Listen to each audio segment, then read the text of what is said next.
नमस्कार, मैं धर्मपाल और इस वक्त हमारे साथ निशांत कुमार उर्फ निक्कू जी हैं। मालूम है कि अभी चुनाव का सरगर्मी तेज है।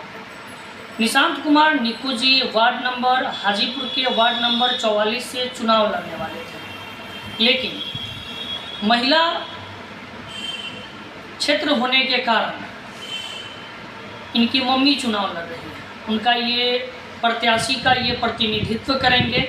सबसे पहले निक्कू जी, आपका स्वागत है। बहुत बहुत धन्यवाद। एक बात बताइए निक्कू जी, आप बिगुल फूंक चुके थे चुनाव लड़ने का, लेकिन ये महिला क्षेत्र होने के कारण आपकी मम्मी चुनाव लड़ रही है। ये चुनाव लड़ने का आप मूड काहे बना लिए?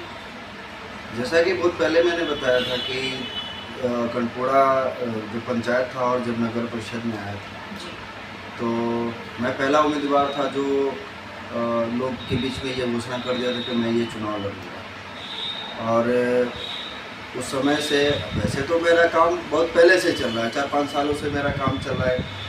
लोगों के जो सेवा के लिए जो काम होता है वो तो 4-5 सालों से चल रहा है, लेकिन वो जब चुनाव लड़ने का हुआ तो उसमें वो काम थोड़ा सा तेज़ी भी आया। तेज़ी वो ऐसे आया कि जब जैसे जैसे लोग को मालूम चला कि मैं उनके लिए स्वास्थ्य में बहुत उनकी मदद करता हूँ, तो फिर वो आए। बहुत सारे लोगों को मैंने काम भी किया, तो ऐसे वैसे करके लोगों के बीच में एक अच्छा संदेश गया कि नहीं, ये काम करने वाले हैं।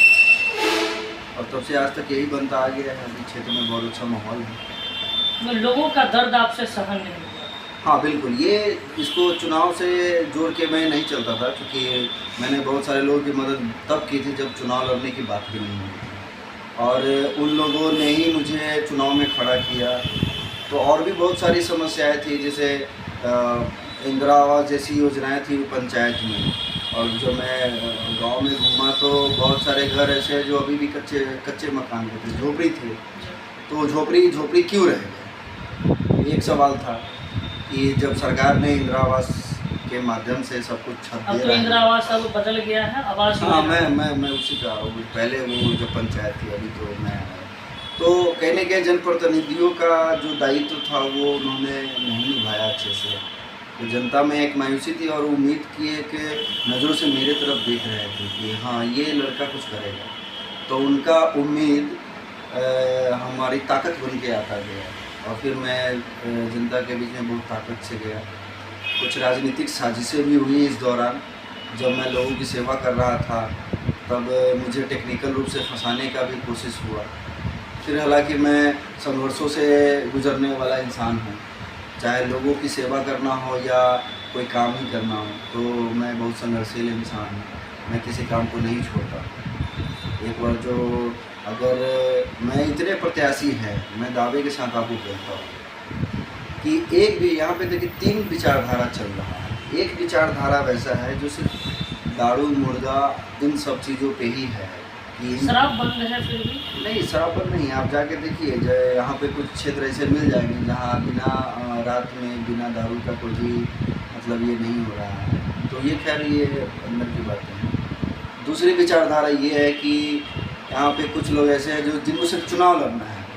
चुनाव आया, चुनाव लड़ेंगे, फिर वो क्या करेंगे नहीं, इनसे कोई मतलब नहीं है। एक विचारधारा जो मेरा विचारधारा है, जो सेवा का विचारधारा है। तो जनता को इसमें तय यही करना है कि क्या दारू मुर्गा समाज का निर्माण कर लेगा। 5 दिन और 25 दिन खिला देने से और लोगों को ठग के वोट ले लेने से क्या 5 साल ये समाज का निर्माण हो पाएगा?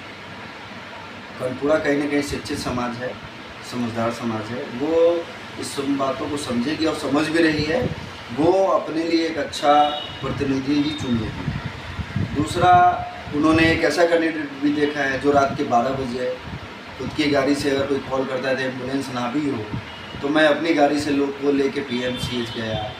मैं उनको आर्थिक रूप से मदद किया, जहाँ तक संभव हुआ मैंने उनके दुख को बांटने का कोशिश की, वो भी निस्वार्थ भाव से।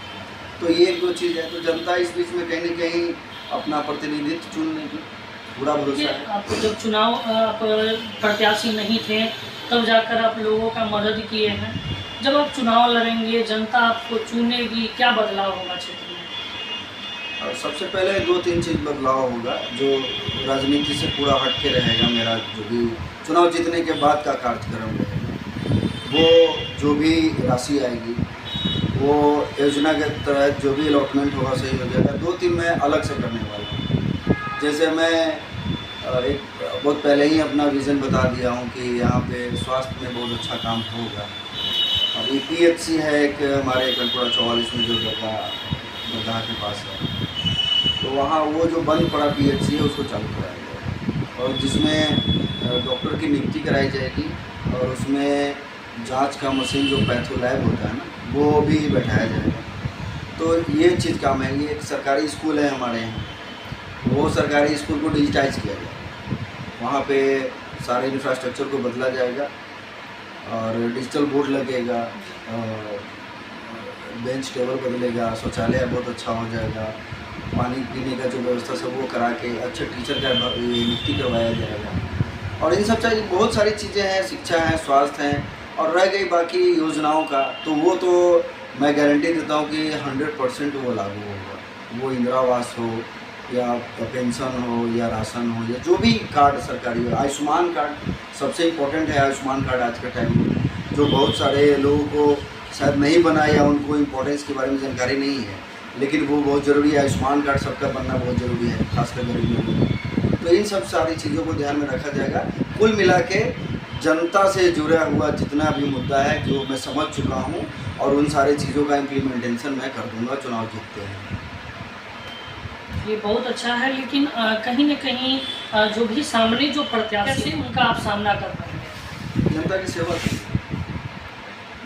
देखिए, जनता की सेवा आप करेंगे वो आप उनके दिल में रहेंगे। एक दिन खिलाने से और एक दिन पिलाने से लोग कोई वोट नहीं देता, ये आज के लोग भी समझ गए हैं। लेकिन अब लोग हैं तो कर रहे हैं, तो वो कहीं सोचने वाली बात नहीं है। ये होता है वहाँ जहाँ बहुत से एकदम अशिक्षित लोग हैं, जहाँ यहाँ तो बहुत ज़्यादा पढ़े लिखों की संख्या बहुत ज़्यादा है, तो वो लोग समझते हैं कि समाज का निर्माण कैसे होगा, एक अच्छा उम्मीदवार कौन हो सकता है, उसके बारे में वो पूरा जानते हैं, समझते हैं। और आप विश्वास रखिए, यहाँ पे अगर कुछ लोग हैं भी तो वो नहीं होने जा रहा है। चुनाव एक अच्छा उम्मीदवार का ही होगा। तो आपने सुना